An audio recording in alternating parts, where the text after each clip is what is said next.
Hi guys, সকলোকে পিংকিজ লাইফষ্টাইলত স্বাগতম জনাইছোঁ। সকলোৱে ভালে আছে চাগে, ময়ো ভালেই আছোঁ। আজি ৰাতিপুৱাৰ পৰা আকৌ ভিডিঅ' এটা ষ্টাৰ্ট কৰিছোঁ। উঠিছোঁতো ৰাতিপুৱা সেই 5 বজাৰ পৰা লাগি আছোঁ ঘৰৰ গোটেইখিনি কাম কৰিবলৈ। কাম শেষেই হোৱা নাই। তো ৰাতিপুৱা যিখিনি আমাৰ বাহী কাম থাকে, ঘৰ সাৰা, ঘৰ মোচা, পূজা কৰা, গা ধোৱা, এভৰিথিং কাম মোৰ হৈ গ'ল। এতিয়া আহি গৈছোঁ এইখিনি চাফা কৰিবলৈ। অকণমান ধূলি পৰি যায়, ধূলি মানে সদায়ে পৰি থাকে, মই সদায়ে চাফা কৰি থাকোঁ। আপোনালোকে প্ৰত্যেকটো ভিডিঅ' চাই থাকে মোৰ, তো ইমানটো মই নিদিওঁ সদায়। তো এইবাৰ আজি ভাবিছোঁ মই ঘৰখন কেনেকুৱা চাফা কৰোঁ, কেনেকৈ ক্লিন কৰোঁ, সেইখিনি আপোনালোকক দেখাওঁ। তো বাহিৰততো ৱেডাৰ আজি অলপ ভালেই আছে, ইমান কাৰা ৰ'দো নাই। তো তথাপিও মানে এটা গৰম ভাৱ এটা আছে। তো এতিয়া মই চোফা ছেটৰ কভাৰখিনি লৈ লৈছোঁ, সেইখিনি অকণমান বাহিৰৰ পৰা ঝাৰি আনিম, সেইখিনি চাফা কৰিম।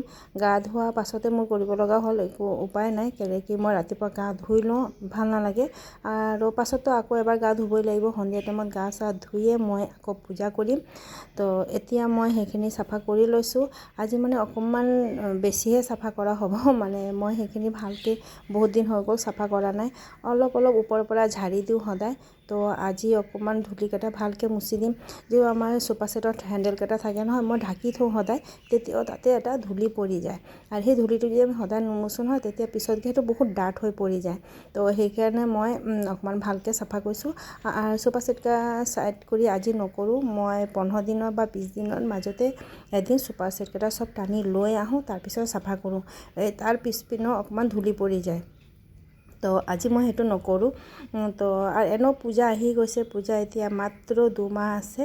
তো 1.5 মাহ পাছততো আকৌ লাগিবই লাগিব। তো মই মাজত এদিন চাফা কৰিম সেইকেইটা চাইড কৰি, তেতিয়া মোৰ মানে পূজাৰ সময়ত ইমান কষ্ট নহ'ব চাফা কৰিবলৈ। আপোনালোকে চাব, যেতিয়া আপোনালোকে ঘৰখন সদায় অকণমান চাফা কৰি থয় নহয়, যেতিয়া আমাৰ পূজা আহিব বা বিহু আহে, তেতিয়া ইমান চাফা কৰিব নালাগে। তেতিয়া আমি অলপ কৰিলেও মানে চাব লেতেৰাখিনি কম ওলায়, ইমান বেছিকৈ নোলায়। তেতিয়া ডিপ ক্লিন কৰোঁ আমি, কিন্তু হ'লেও মানে তেতিয়া ইমান লেতেৰাখিনি নাপাব। তো সেইটো কাৰণে মই মানে সদায় 15-20 দিনে মূৰে চোফা ছেটকেইটা চাইড কৰি চাফা কৰোঁ। মকৰা জালখিনি চাফা কৰোঁ, ফেনটো মুচোঁ মই 15 দিনৰ পিছে ফেনটোও মুচি দিওঁ। তেতিয়া মানে চব আমাৰ ঘৰৰ বস্তুখিনি অকণমান চাফা থাকে। আৰু চাফা যেতিয়া ঘৰখন থাকে, তেতিয়া আমাৰো মনটোও ভাল লাগে, দেহাটোও ভাল হৈ থাকে। দেখিলেই ভাল লাগে যে চব বস্তু চাফা চিজিল কৰা আছে। দেখি চাব আপোনালোকে, যিমানেই গাটো বেয়া থাকক, যেতিয়া আমাৰ ঘৰখন আমি ধুনীয়া হৈ চাওঁ, তেতিয়া বহুত ভাল লাগে। কিন্তু আমাৰ ঘৰটো ইমান ডাঙৰ ঘৰ নহয়, সৰু ঘৰেই হয়। যিমানেই সৰু হওক বা ডাঙৰ হওক, ঘৰ নিজৰেই সদায় থাকে। এই সৰু ঘৰটোৱে নিজৰ কাৰণে বহুত ডাঙৰ ঘৰ, বহুত ভাল ঘৰ, বহুত ধুনীয়া ঘৰ।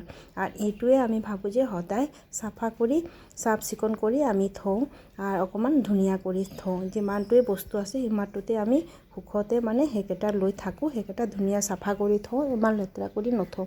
লেতেৰা কৰি থ'লে আমাৰ মনটোও বেয়া থাকে, মাইণ্ডটোও বেয়া হৈ থাকে, দেহাও বেয়া হৈ থাকে। সদায় চাফা থাকিলে চাই পিনি মনটো যেতিয়া খুচি হৈ যাব নহয়, আপুনি চাব আপোনালোকে যিমানেই বেমাৰ হওক, যিমানেই গাটো বেয়া লাগক, সেই ঘৰখন চাই পিনি আপোনাৰ দেহাটো লাগিব মোৰ ভাল হৈ গ'ল, পূৰা মনটো মানে ঠিক হৈ যাব। তো এতিয়া চব মই আপোনালোকৰ কথা পাতি সেইখিনি চোফা ছেটটো গোটাই চাফা কৰি লৈছোঁ। আৰু চাদৰখনো অলপ ঠিক কৰি দিছোঁ। ৰাতিপুৱা বিচনাখন উঠাই থৈ গৈছিলে, তো মই অলপ মানে টান কৰি দিছোঁ। মোটা মানুহ ঠিক কৰেতো, তো সেই তাহঁতি মানে ইমান ভালকৈ নোৱাৰে, টান কৰিব নোৱাৰে। কিন্তু তথাপিও আমাৰ মানে বহুতেই কৰে, বহুতেই ভালকৈ মানে বিচনাটো উঠাই থৈ যায়। বাকীখিনি যিটো থাকে মই অকণমান আৰু ঠিক কৰি দিওঁ। তো সেইখিনি এতিয়া টিভিটো অলপ মুচি দিছোঁ, অলপ হালকা ধূলি পৰিছিলে, ডেইলিটো কৰিয়ে থাকোঁ। আৰু সেইটো চব মই আপোনালোকক দেখাই আছোঁ। প্ৰসাদ আছিলে, আমাৰ ঘৰৰ ওচৰৰে ল'ৰা এটা বিহাৰ গৈছিলে, কিবা শিৱ মন্দিৰ, ভোলে বাবাৰ কিবা ভোলানাথৰ মন্দিৰত কিবা গৈছিলে বলবমত। তাৰ পৰা প্ৰসাদ আনিলে, চিৰা আছিলে আৰু পেৰা আছিলে তাৰ ভিতৰত। সেইখিনি দিছিলে কালি আনি পিনি। তো যোৱাটো হ'ল, তাৰ অহাটো হৈ গ'ল কেইদিনমান, কিন্তু প্ৰসাদটো আমি কালিয়ে পাইছোঁ। তো বহুতেই দিছিলে, মই অলপ খালোঁ, খালি চিৰা, ল'ৰাটোও খালিতো অলপ আছিলে। তো সেইটোৱে মই আপোনালোকক দেখাইছিলোঁ। তো তললৈ অকণমান চাফা কৰি দিছোঁ আৰু খাটটো মুচি দিছোঁ, সেইখিনিও হালকা হালকা ধূলি এটা পৰিছে। তো ইমানো পৰা নাই, কিন্তু হালকা হালকা এটা ডেইলিৰ মানে আমি যেতিয়া ঘৰখন ঝাৰু মাৰোঁ তেতিয়া এটা ধূলি আহি পৰি যায়। তো সেইখিনি মই চাফা কৰি লৈছোঁ। তাৰপিছতে এতিয়া চেয়াৰ, এইটো চাওক আমি সোফা ছেট আছে ন, এই ছাইডত আকৌ দুটা চেয়াৰো থৈ দিওঁ। কিছুমান বেছি মানুহ আহিলে আকৌ চেয়াৰ দুটাও লাগে। আৰু মই নহয় টিভিটো চেয়াৰত বহি চাবলৈহে ভাল পাওঁ, সোফা ছেটত ইমান মজা নাপাওঁ। আৰু গৰম দিনত যে মোৰ সোফা ছেটত বহিবলৈ লাগে কি মোৰ বেছি গৰম লাগিছে নেকি, সেইটো কাৰণে মোৰ চেয়াৰেই লাগিব। সেই চেয়াৰ দুটাও মই অলপ ঠিক কৰি দিছোঁ। আৰু সেই চেয়াৰ দুটা কুশ্যনকেইটা মই আপোনাক কেতিয়াবা দেখাম, বহুত ধুনীয়া হয়। এইটো আমাৰ স্মাৰ্ট বজাৰৰ পৰা, স্মাৰ্ট বজাৰ নহয় চৰি, আমাৰ দেওবাৰ যিটো বজাৰ বহে সেই বজাৰৰ পৰা এওঁ আনিলে। আৰু চাওক মই এতিয়া সেই আপোনালোকৰ কথা পাতি ঘৰটো পূৰা চিজিল কৰি লৈছোঁ, ঘৰখন পূৰা একদম চাফা কৰি দিছোঁ। এতিয়া মই ঝাৰু মাৰি আৰু হালকাকৈ মুচি দিম। তো ইমানটো নেদেখাওঁ আপোনালোকৰ মোচা তোচা। তেতিয়া চাওক ইমান ভাল লাগিছে নহয় ঘৰখন চাই পিনি। নিজৰ ঘৰ বহুত মৰমৰ ঘৰ হয় কি নাই কওকচোন আপোনালোকে। আৰু এতিয়া মই ঝাৰু মাৰি আছোঁ আৰু মুচি ল'ম হালকাকৈ। ৰাতিপুৱা এবাৰ মুচিছিলোঁ, ৰাতিপুৱা সদায় ঘৰ মোচা হয় গা ধোৱাৰ আগতে, আৰু গা ধোৱাৰ পাছতো মানে যেতিয়া মই এনেকৈ চাফা কৰোঁ অকণ বেছিকৈ, তেতিয়া আৰু এবাৰ মুচি দিওঁ। তো এতিয়া মই আকৌ এবাৰ মুচি দিম। আৰু আজি যিহেতু অকণমান বেছিহে চাফা কৰিছোঁ ধূলিকেইটা, মই খাটখন আপোনালোকে দেখুওৱা নাই, পিছৰ ওপৰত উঠিও মই খাটখনো মুচিছিলোঁ। আৰু ফেনটো আজি মই মুচা নাই, ফেনটো মই কালি মুচিম। যিহেতু বেড কভাৰ পাতি দিছিলে এওঁ, তেতিয়া মই যদি অকণমান ফেনটো মুচিবলৈ যাওঁ নহয় সেই চাদৰত পৰিব। মই যেতিয়া আকৌ চাদৰটো সলনি কৰিম তেতিয়া মই ফেনখন মুচিম।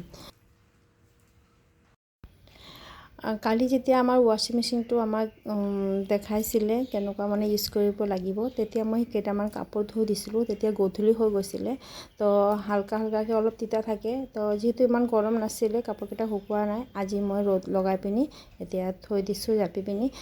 ৰ'দ নলগালে মানে কাপোৰকেইটা ভাল লাগে, যিমান ফেনৰ বতাহ শুকাওক ৰ'দ লগালেহে ভাল লাগে। আৰু এই ৱাশ্বিং মেচিনত মই কাপোৰ ধুই পিনি অলপ ভালেই পাইছোঁ। মই নিজে যিহেতু ধোৱা নাই এতিয়ালৈকে, তাহঁতিয়ে দেখাই দিলে। তো মই ধুম কালিৰ পৰা। তো এই কেইটামান কাপোৰহে মই অলপ চাইছিলোঁ ধুই পিনি। তো ধোৱা কাপোৰেই আছিলে মোৰ, সেইকেইটাই মই আকৌ ভৰাই দিলোঁ ৱাশ্বিং মেচিনৰ কাৰণে। মই বহি থকা নাই যে কাপোৰকেইটা থৈ দিম, তেতিয়া ৱাশ্বিং মেচিন ষ্টাৰ্ট কৰি মই তেতিয়াই ধুম।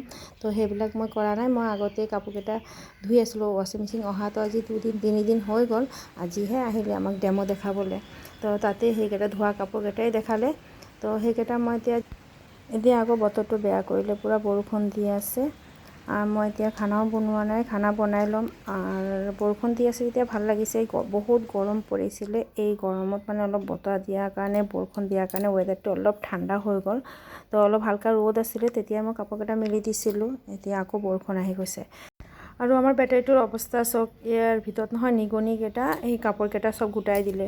আৰু বেটাৰীটো একদম পানী শুকাই গৈছে। আজি কেইদিন ধৰি মই ভাবিছোঁ পানী দিম চব একদম তলত বহি গৈছে, বেটাৰীটোৰ পানী শেষেই হৈ গ'ল। তো ইয়াতে 3 লিটাৰ পানী খালে, 3 লিটাৰ বটলত মই পানী ঢালিলোঁ, গোটেইখিনি একদম পানী শুকাই গৈছে, একদম পানী নাই। অলপো নাছিলে, তলতেই শুকাই গ'ল। এটা দুটা শুকাই গৈছে, কেইটামান আছিলে। তো মই 3 লিটাৰ পানী ইয়াতে দিলোঁ। তো আজি মই ভিডিঅ'টো ইয়াতে এণ্ড কৰি আছোঁ। আপোনালোকৰ যদি মোৰ ভিডিঅ'টো ভাল লাগে তেতিয়া এটা লাইক কৰি দিব, শ্বেয়াৰ কৰিব, ছাবস্ক্ৰাইব কৰিবলৈ নাপাহৰিব। তো আজিলৈ টাটা বাই বাই।